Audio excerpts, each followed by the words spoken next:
사도행전 9장 32절에서 43절까지 다같이 한 목소리로 같이 읽도록 합니다.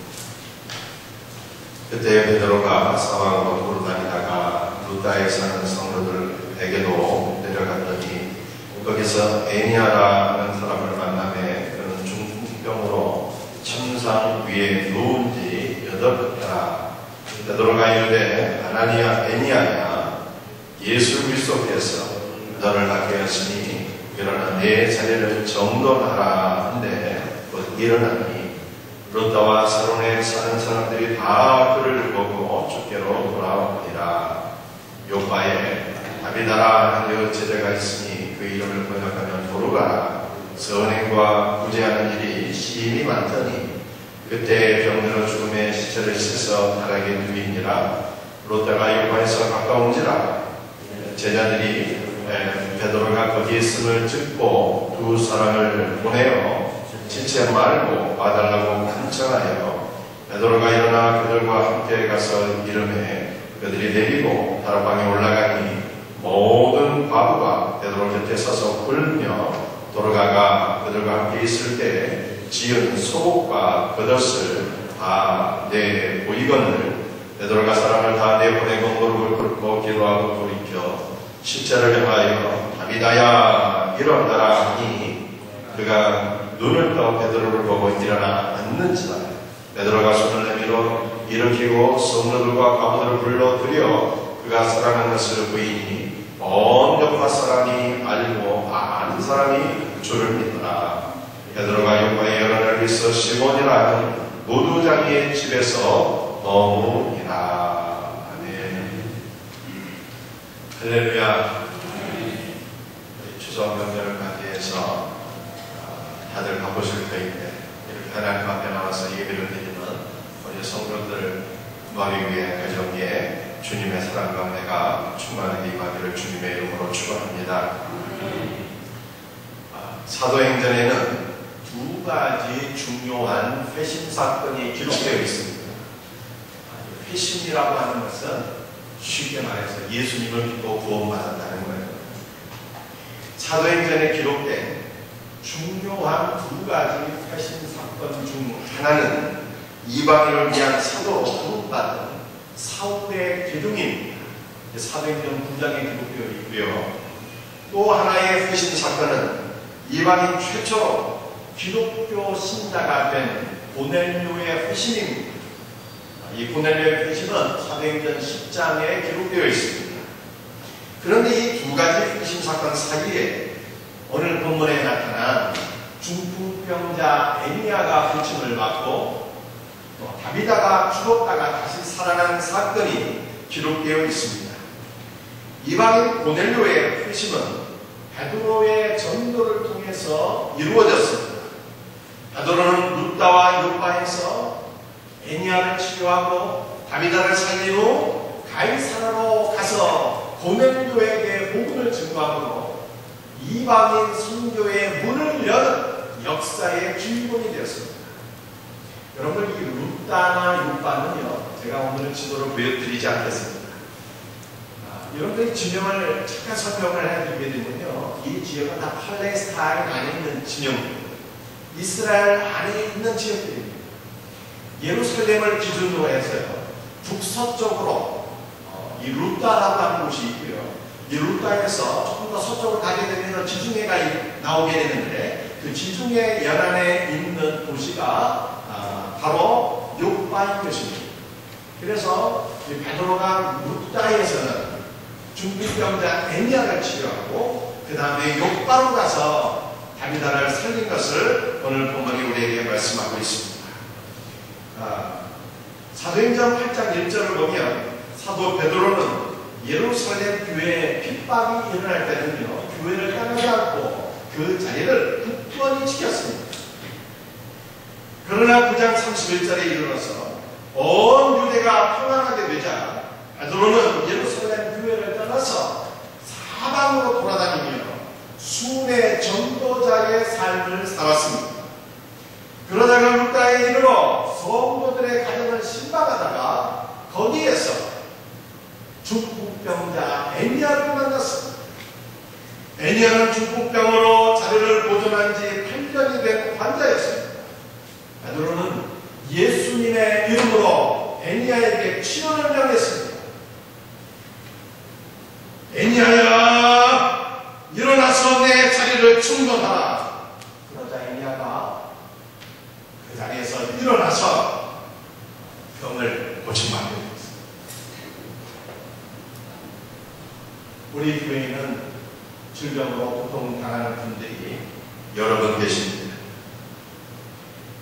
하나님께서는 어떤 분의 질병은 고쳐주시지만 어떤 분들은 아무리 기도를 해도 낫지를 않습니다. 왜 그럴까요? 신앙이 좋은 분들은 믿음이 깊어서 하나님께서 그 믿음을 보고 고쳐주시는 걸까요? 그렇지 않습니다. 신앙이 정말 좋은 분들 중에도 병에 걸리시는 분들이 있고, 그리고 하나님께서 일찍 데려가시는 경우가 있습니다. 왜 그렇게 하시는지 우리는 이걸 잘 모릅니다. 아니, 믿음 좋은 분들, 교회도 잘 섬기고 전도도 열심히 하고 선한 일 많이 하고 있는데 그런 분들이 건강하고 좀 더 이 땅에 남겨져 있으면 하나님의 영광에서 많이 갈등인데, 하나님께서 그런 분들에게 왜 병을 허락하시는지, 하나님께서 그렇게 믿음 좋은 분들을 왜 일찍 데려가시는지 우리는 잘 알죠. 그리고 어떤 분들은 하나님께서 낫게 하시지만 왜 어떤 분들은 아무리 기도해도 병이 낫지도 않는 것입니다. 우리는 그 이유를 잘 알죠. 그저 하나님께서 우리의 질병을 고쳐주시면 이것이 하나님의 은혜이기 때문에 감사합니다. 또 병을 낫게 하지 아니하시면 이것 또한 하나님의 주권적인 뜻이기 때문에 우리가 하나님의 주권을 인정할 뿐입니다. 그러나 오늘 말씀을 통해서 하나님께서 은혜를 베푸시는 성도들은 어떠한 분들인가를 생각해 보면서 여러분 모두에게 주님의 치유의 은혜가 임하기를 간절히 바랍니다. 먼저 우리 34절 말씀에 이 의미를 좀 살펴볼 수 있기를 원합니다. 34절 한번 보세요. 이 베드로가 애니아에게 치유를 명령하는 말씀인데요. 애니아에게 이렇게 얘기합니다. 애니아야, 일어나 내 자리를 정돈하라. 여러분들, 이 자리를 정돈하라는 뜻이 무엇일까요? 이게 한글의 의미로 풀어보면 이런 뜻이거든요. 애니아는 중풍병이 걸렸습니다. 이 중풍병은 이 신체 일부가 마비되어서 움직이지 못하는 것 아니겠습니까? 그래서 애니아가 중풍병으로 자리를 보존한 지가 8년이 된 거예요. 이런 애니아에게 베드로가 치유로 선포했습니다. 애니아야, 내 자리를 가지런히 고기롭게 정진해라. 이런 뜻이잖아요, 한국어. 그런데 이 한라어 원문을 보게 되면요, 뜻이 완전히 다른 뜻이에요. 내 자리라고 하는 것은요, 세아우투라고 하는 말인데, 내 스스로 다른 사람의 도움 없이 이런 뜻입니다. 정돈하라고 하는 것은 무슨 뜻입니까? 스트럼 뉴미라고 하는 말인데, 펼치라, 잔치를 위한 자리를 마련하라, 식탁을 베풀다, 이런 뜻입니다. 그래서 내 자리를 정돈하라는 말을 이 한라어 원문으로 이렇게 풀어서 설명할 것 같으면, 내 스스로 다른 사람의 도움 없이 식탁을 차리라는 뜻입니다. 중풍병은 말씀드린 대로 신체 일부가 마비되어서 다른 사람의 도움이 없이는 정상적인 생활을 할 수 없는 병입니다. 중풍병자는 스스로 일을 하거나 목욕을 하거나 식탁을 차릴 수가 없습니다. 애니아는 중풍병에 들기 전에는 정상적인 삶을 살았습니다. 그는 땀을 흘리고 가족의 생계를 책임지는 가장이었습니다. 그러나 중풍병에 든 8년 동안은 몸이 마비되어서 일어나지 못했습니다. 당연히 가족의 생계를 책임질 수가 없었어요. 이런 애니아에게 간절한 소원이 있다면 몸이 회복되어서 다른 사람의 도움을 받지 않고 스스로 일함으로 사랑하는 가족들의 생계를 책임지는 가장이 되는 것이었습니다. 스스로 일함으로 가족의 생계를 책임지는 것은요, 하나님께서 인간에게 부여해 주신 명령이자 동시에 하나님께서 인간에게 주신 복입니다. 인간이 범죄하기 전에는 노동이 신성한 것이고 인간이 누릴 수 있는 기쁨이었습니다. 그러나 인간이 범죄하고 난 이후에는 노동의 고통이 수반되었습니다. 하나님은 범죄한 인간에게 내가 얼굴에 땀을 흘려야 먹을 것을 먹으리라 말씀하셨습니다. 범죄의 결과 노동의 고통이 수반되었을지라도 노동은 여전히 신성한 것이며 거룩한 하나님의 명령입니다. 기쁨인 것을 알아야 합니다. 동시에 생계의 수단입니다. 전도서 5장 12절 말씀을 볼 것 같으면 노동자는 먹는 것이 많든지 적든지 잠을 달게 자거니와 부자는 그 부유함 때문에 자지 못한다, 이렇게 말씀하고 있어요. 이 돈이 많은 부자는요, 근심걱정이 많은 거예요. 오늘 밤에 이게 두근거리 들어와서 내가 평생 동안 모아놓은 이 돈 다 훔쳐가지고 가면 어떻게 하나, 이 근심걱정이 많아서 밤에 잠을 자지 못하는데, 노동자는 하루 종일 땀 흘려 일한 노동자는 먹을 것이 많을든지 먹을 것이 적겠든지 그거 상관없이 밤에 잠을 편하게 잔다는 것입니다. 이 노동이 하나님께서 우리에게 주신 복인 것을 우리가 깨닫게 하시는 말씀. 시편 128편 1절과 2절 말씀입니다. 여호와를 경외하며 그의 길을 걷는 자마다 복이 있도다. 내가 내 손이 수건대로 먹을 것이라. 내가 복되고 형통하리라. 여러분, 어떤 사람이 하나님을 경외한 사람들입니까? 어떤 사람이 복 있는 사람일까요? 성경은 이렇게 말씀하고 있습니다. 내가 내 손이 수고한 대로 열심히 일한 만큼 내가 먹을 것이다. 땀 흘려 일해서 얻은 소득을 가지고 먹고 사는 것. 여러분, 이것이 하나님께서 우리에게 주신 복입니다. 한 달 동안 열심히 일해서 받은 월급으로 사랑하는 아내와 아이들의 입속으로 밥 숟가락이 들어가는 것을 돌아보는 것이 부모의 가장 큰 기쁨이요 행복 아니겠습니까? 하나님은 중풍병자 엘리야의 병을 치료해 주셨어요. 엘리야에게 다시 한번 스스로 일해서 다른 사람의 도움을 받지 않고 가족의 생계를 책임질 수 있는 기회를 주신 것입니다. 땀 흘려 일해서 가족의 생계를 책임지는 것이 복입니다. 그러나 우리는 현재 땀 흘려 일하는 노동을 가치 없는 것으로 여기는 흉터 속에 사는 것입니다. 요즘 젊은이들은 3D 직업을 기피하고 있습니다. 대기업은 지원자가 넘쳐나지만 공장에서는 일꾼이 부족해서 외국인을 고용하지 아니하면 안 되는 현실입니다.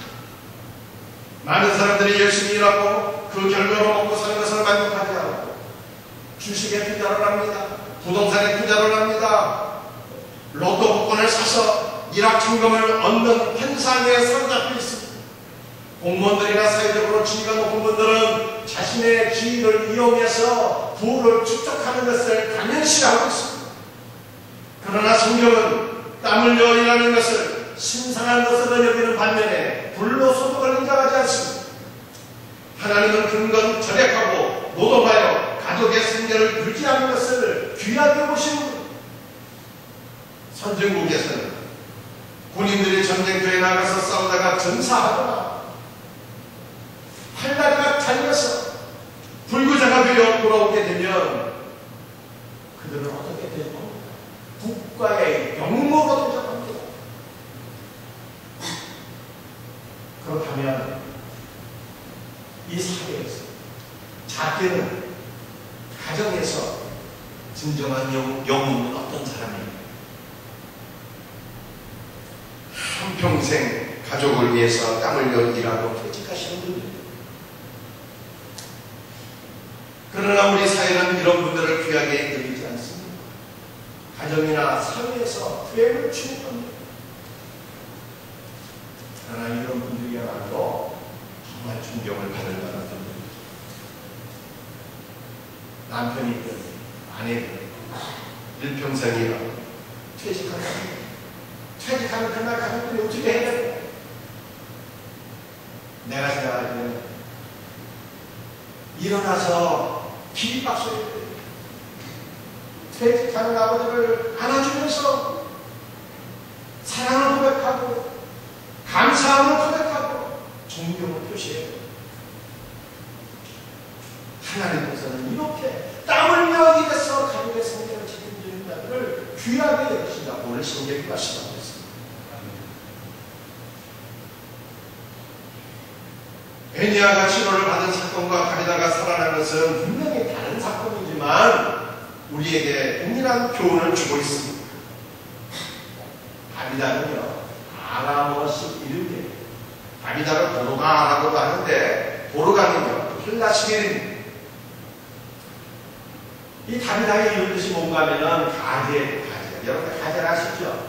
영양, 작은 사슴, 가재라고 합니다. 그 다비다의 이름의 뜻은 같습니다. 사랑스러운 암사슴이다 라는 뜻을 갖고 있습니다. 다비다는 선행과 구제로 모든 사람들에게 사랑을 받던 신실한 제자였습니다. 애니아와 다비다가 차이점과 공통점이 있는데요. 애니아는 남자예요. 여자가 아닙니다. 남성이에요. 다비다는요, 여성이. 이게 차이점이고요. 공통점이에요. 둘 다 신실한 분이시다. 매우 평범한 사람들이고 성경에 그 이름이 기록되어 있지 않으면 이 사람들이 좋게 했는지 우리는 알 수 없을 정도로 정말 평범한 사람들, 그리고 성실하게 한평생 일하며 살았던 사람들입니다. 그런데 이렇게 평범, 신실, 선행과 구제가 쉽게 말았던 다비다가 병으로 크게 되었습니다. 믿음이 좋아하고 성실하게 살아도 얼마든지 병이 올 수가 있고 죽음이 찾아올 수 있다고 하는 것을 오늘 본문이 우리에게 다비다를 통해서 말씀하고 있습니다. 이 다비다는 요파 사람이었는데 그녀가 죽자 요파에 있는 제자들이 베드로가 있는 루다에 있는 것을 알고 사람 수를 보내어서 제발 이곳으로 도와달라고 간청하게 되었습니다. 베드로가 도착하자 요파의 바보들이 베드로에게 다비다가 지어준 속옷과 겉옷을 보여주며 울었습니다. 여러분들 요즘에는 옷이 흔하지요. 옷이 없어서 벌거벗고 사는 사람들은 없잖아요. 명품은 비하고 비싸고 귀하지만 자, 서울의 남대문시장에서 돈 몇만 원 있으면요, 티셔츠 한 벌, 청바지 한 벌 사입을 수 있습니다. 그러나 옛날에는 옷이라는 게 너무나 귀했어요. 가난한 사람은 거적대기나 걸치고 살았습니다. 이런 시절에 다비다는 바보들에게 속옷과 겉옷을 지어주었습니다.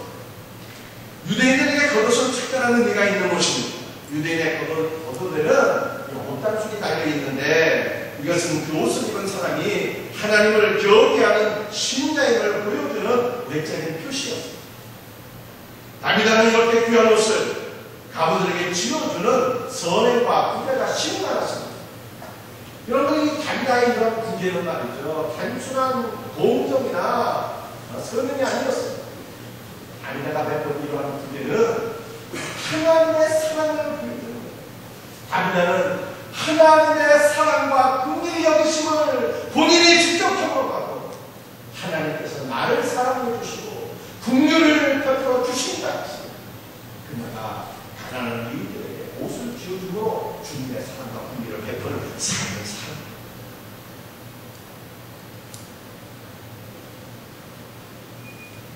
여러분들, 다비다는 땀 흘려 일하는 가정주부였습니다.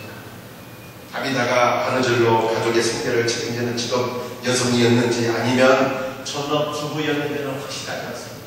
분명한 것은 다비다는 제 손으로 열심히 일해서 가족들의 삶을 보살필 뿐만 아니라 가난한 이들에게 주님의 사랑을 나눠주고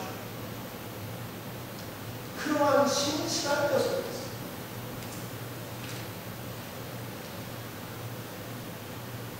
하나님은 이와 같이 가족을 돌보며 가난한 이웃들에게 주님의 사랑과 긍휼을 베풀어주고 열심히 일하는 이와 같은 다비다를 귀하게 여기시고요, 그녀를 죽음에서 다시 살려주셨습니다. 다비다가 살아난 사건은 마가복음 5장에 나타난 해당장 야이로의 딸이 살아난 사건과 굉장히 유사합니다.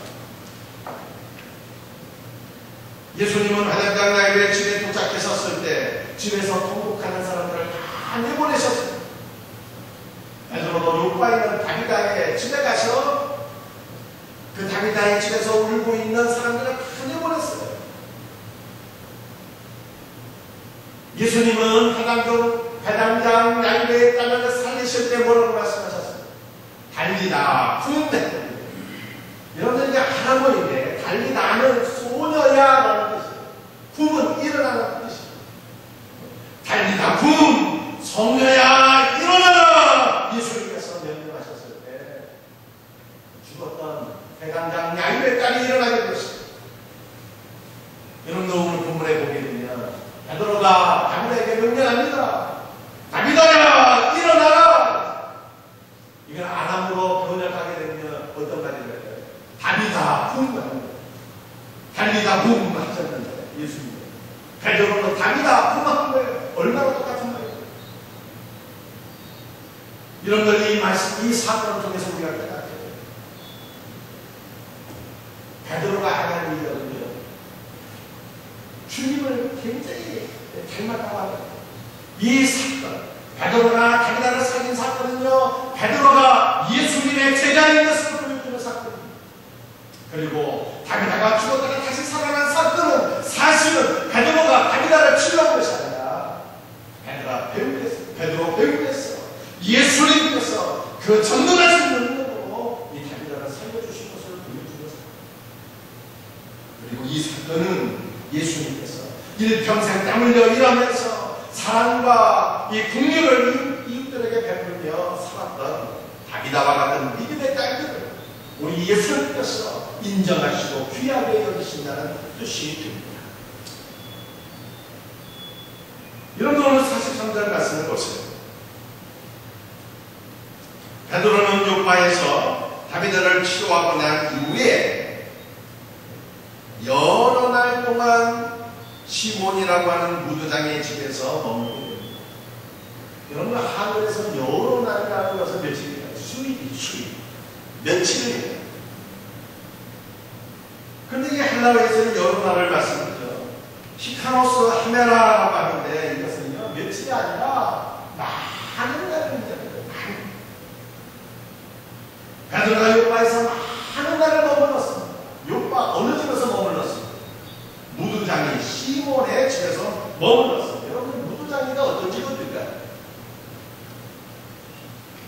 무두장이는 짐승의 날가죽을 가지고 옷이나 가방이나 구두 등 가죽 제품을 만들 수 있는 가죽을 만드는 사람을 무두장이라고 합니다. 여러분들 이 무두장이가 말씀이죠.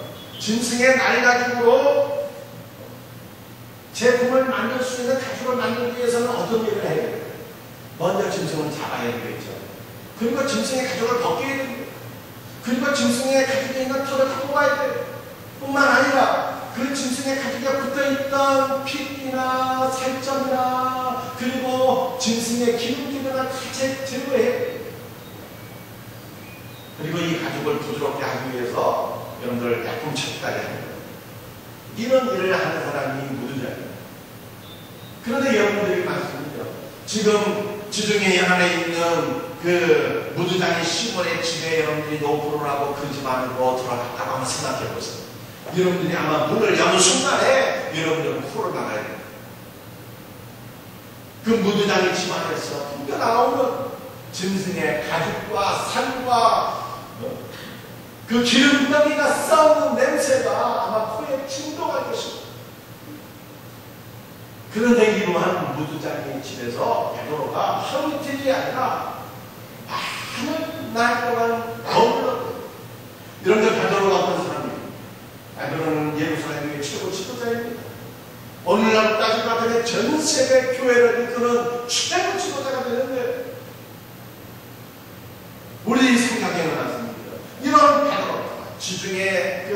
뷰가 아름다운 비치가 쫙 펼쳐져 있는 최고의 호텔에서 거하는 것이 마땅할 것 같은데 베드로는 그렇게 하지 않냐고. 냄새나는 무두장이죠. 이 무두장이라고 하는 것은 여러분 오늘날 직업의 추천이 어디겠어요? 그러나 이 무두장의 직업은 맞습니다. 3D 중에서도 3D인 거예요. 정말 소원의 집입니다. 그 기도할 때 불편한 것이 마음을 치겠어요. 그런데 이러한 무두장의 집에서 베드로가 오랜 날을 머물렀다고 하는 것입니다. 우리에게 뭘 보여주고 있어요? 주님이 인정하시는 성도의 거죠. 주님이 머물 길을 원하시는 성도의 가정은 어떤 가정인가를 보여줍니다. 잘 사는 집이에요.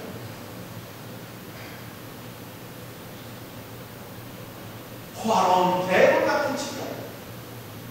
땀 흘려 일하는 성도예요. 열심히 일해서 가족의 생계를 책임질 뿐만 아니라 선행과 부재가 이러한 성도의 가정을 하나님께서 귀하게 여기신다는 것을 우리들에게 보여주고 있는 말씀입니다.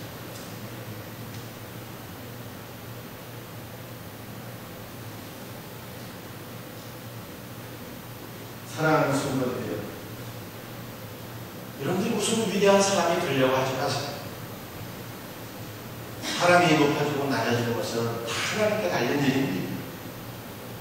하나님께서 여러분에게 맡겨주신 직분을 최선을 다해서 열심히 감당하시기 바랍니다. 열심히 일해서 가족의 생계를 책임지는 사람이 복된 사람.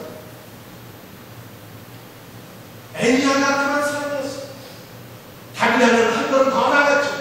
열심히 일해서 가족의 생계를 책임질 뿐만 아니라 가난한 이웃들을 위해서 선행과 구제가 신이 받은 사람이었어요. 우리 하나님께서 가장 귀한 성도를 인정하시는 사람, 바로 애니아 같은 사람, 바로 다비다 같은 사람들, 바로 무두장의 시몬과 같은 사람들이라고 성경은 우리에게 말씀하고 있는 것입니다. 한 달 동안 열심을 다하여 일하고 받은 머리를 감고 11조를 드리고 감사원금을 드리고 그것으로 가족의 생계를 유지하면서 한 걸음 더 나아가서 가난한 이웃들을 돕는 성도야말로 얼마나 복된 사람들입니다. 병을 고침받는 것과 못 받는 것은 전적으로 하나님의 주권입니다. 그러나 하나님은 지극히 평범하고 열심히 일하며 선행과 구제가 많은 다비다 같은 신자들을 귀하게 여기신다는 것이 오늘 본문 말씀입니다. 우리 사랑하는 성도들이 이러한 신자들이 될 수 있게 예수님의 이름으로 축원합니다. 오늘 말씀 한 가지만 더 살펴보겠습니다. 베드로가 애니아에게 찾아가서 치유로 선포할 때 일어나라, 내 자리를 정돈하라 이렇게 얘기했어요. 내 자리를 정돈하라는 것은 이미 선언이었습니다. 베드로가 중풍병자 애니아에게 애니아야 일어나라 선포했어요. 다비다에게는 어떻게 했습니까? 다비다에게도 동일한 말씀을 선포했습니다. 다비다야 일어나라 선포했습니다. 여러분들 일어나라는 말을 헬라어를 보니까 말씀드리죠. 아니스템이라 이렇게 기록하고 있는데 이 아니스템은 누군 자를 일으킨다는 것입니다. 특히 죽은 자를 살린다는 뜻입니다. 그런데 이 말이 예수님께 사용된 말입니다. 누가복음 24장 10절 말씀, 인자가 주인의 손에 넘겨져 십자가에 못 박히고 제3일에 다시 살아나야 하리라 말씀하셨습니다. 예수님께서 죽은 자 가운데 3일 만에 다시 살아나셨는데 우리 예수님께서 다시 부활하셨다는 그 말씀, 우리 예수님께서 다시 살아나셨다는 그 말씀이 바로 아니스템. 여러분들 이것을 생각합니다. 애니아가 중풍병을 치료받고 다비다가 다시 살아나는 것은 단순히 육신적인 치유와 생명만을 의미하는 것이 아닙니다. 이들이 치유받고 다시 살아난 것은 이들에게 예수 그리스도의 부활의 생명이 임한 것을 보여주고 있습니다. 베니야와 다비다는 병을 치료받고 죽었다가 다시 살아났습니다. 그런데 여러분들 지금 베니야와 다비다가 어디 살고 있습니까? 우리가 어디로 가면 애니야를 만나보고 다비다를 만나볼 수 있습니까? 어느 곳에서도 애니야와 다비다를 만날 수 없어요. 그들은 지금 이 땅에 존재하지 않습니다. 베드로를 만나서 병치료 받고 생명을 연장받았지만 그들은 결국 다 죽었어요. 그렇다면 베니야나 다비다가 이 땅에서 좀 더 오래 사는 것이 무슨 의미가 있겠습니까? 오늘 본문 말씀을 통해서 기독교가 어떤 종교인가를 생각해야 합니다. 기독교는요, 단지 현세에서 건강을 누리고 현세에서 생계를 유지하고 선행과 구제를 장려하는 종교가 아닌 것을 아셔야 합니다. 기독교는 예수 그리스도를 믿음으로 죄를 사함받고 내세에서 부활의 생명, 영원한 하나님의 나라의 생명을 얻게 하는 종교입니다. 여러분, 병 고침받는 것은요, 병원에 갔고요,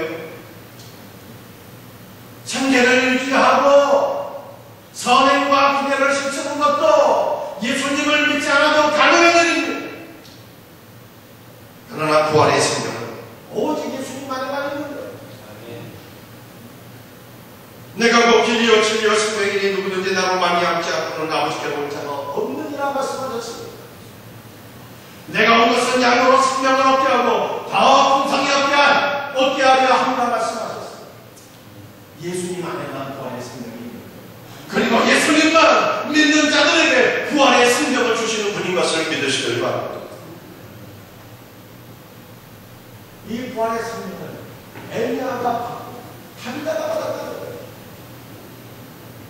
단순히 육신의 병을 고침받는 것으로 끝났다면, 단순히 죽었다가 다시 살아나는 것으로 끝났다면 그것이 무슨 의미가 있겠어요? 어차피 다 죽은 겁니다. 그러나 엘리야가 복된 것은, 다비다가 복된 것은 단순히 병을 치료받는 것으로 끝난 것이 아니라 이들이 예수님을 믿어서 예수님께서 주시는 부활의 생명, 번대세의 하나님들의 영원한 생명을 누렸다는 것입니다. 우리 예수님께서 우리에게 부활의 생명을 주시는 거예요. 그러므로 예수를 믿는 우리 성도들이 우리 예수님을 어떻게 좀 생각을 해야 돼요? 사랑하는 성도, 여러분들이 예수님을 자랑스럽게 여기시길 바랍니다.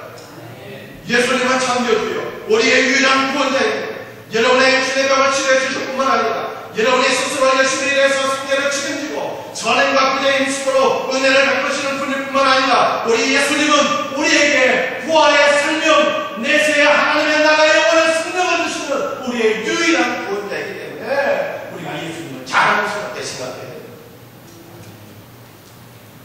우리 예수님 같은 분이 어디 또 계시겠어요? 우리에게 부활의 생명을 주신 분이 어디 또 계십니까? 있다면 여러분들 그 존재를 믿어야 돼요. 그러나 성경이 우리에게 뭘 말씀하고 있습니까? 우리 하나님 여호와 상천하지의 유일한 분이라 말씀하고 있죠. 우리 예수님과 같은 분이 이 세상에 또 존재하지 않습니다. 오직 예수님과 믿는 자들에게 부활의 생명을 주시는 분입니다.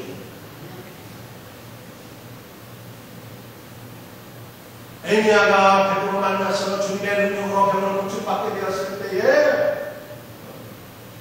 이 엘리야가 예수님을 얼마나 자랑스럽게 생각했어요. 엘리야를 통해서 룻 땅의 많은 사람들이 주님께로 돌아오게 되었다고 성경이 말씀하고 있습니다. 다비다가 다시 살아나게 되었을 때 예수님을 얼마나 자랑스럽고 영광스러운 분으로 생각했습니다. 다비다를 통해서 욕바의 많은 사람들이 주님께로 돌아오게 되었다고 성경이 말씀하고 있습니다.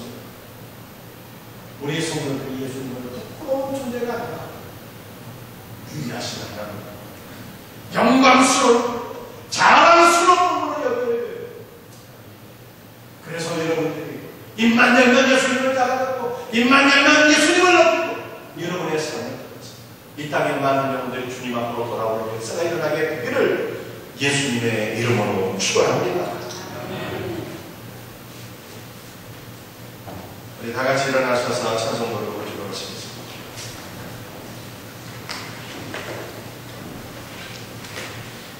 찬송가 215장.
자리에 앉으시고요.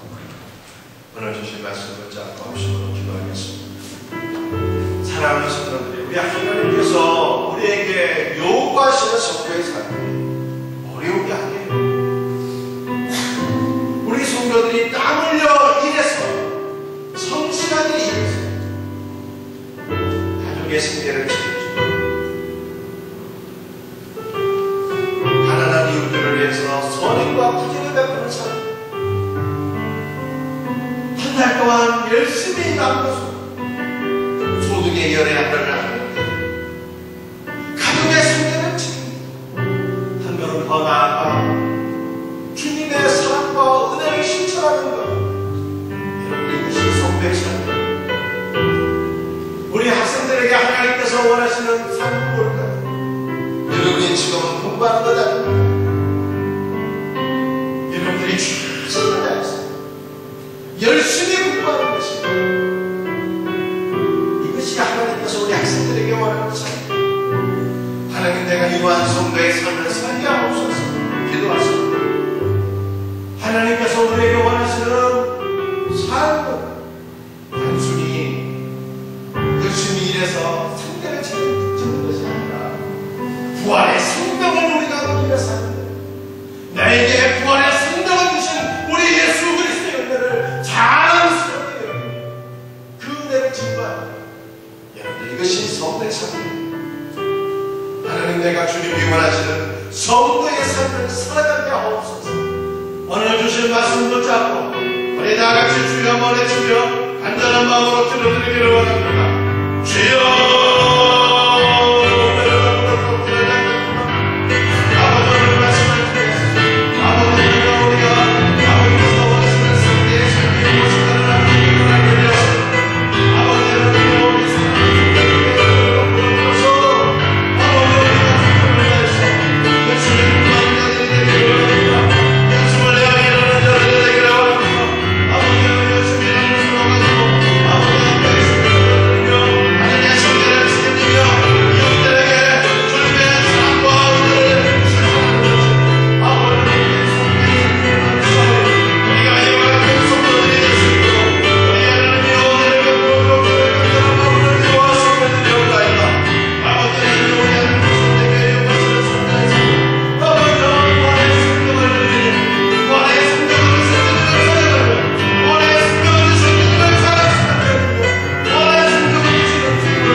예수님의 이름 받들어 간절히 기도드립니다.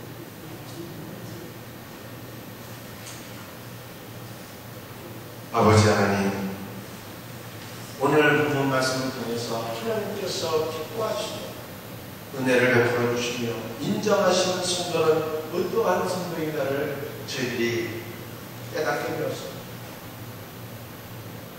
다른 사람의 도움을 받지 않고 스스로 열심히 일해서 가족의 생계를 책임지는 애니와 같은 성, 한 걸음 더 나아가서 열심히 일해서 가족을 돌볼 뿐 아니라 가난한 이웃들에게 선행과 구제를 베푸는 다비다와 같은 성도들, 하나님께서 기뻐하시며 인정해 주시는 성도들인 믿습니다.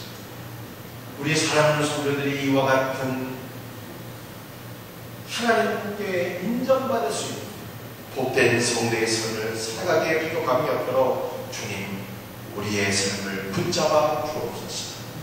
우리 주님께서 인정하시는 성도의 삶, 우리 예수님께서 믿는 자들에게 공급해 주시는 부활의 생명을 이 땅 가운데서 누리고 부활의 생명을 허락해 주신 예수님을 유일한 구원자로 하시고 예수님을 자랑스럽게 여기는 것이 성도의 삶인 줄 믿사오니, 우리 사랑하는 성도들이 우리 예수님을 이와 같이 유일한 구원자, 영광스러운 분으로 여기며 자랑스럽게 여기며 살아가게 하옵소서.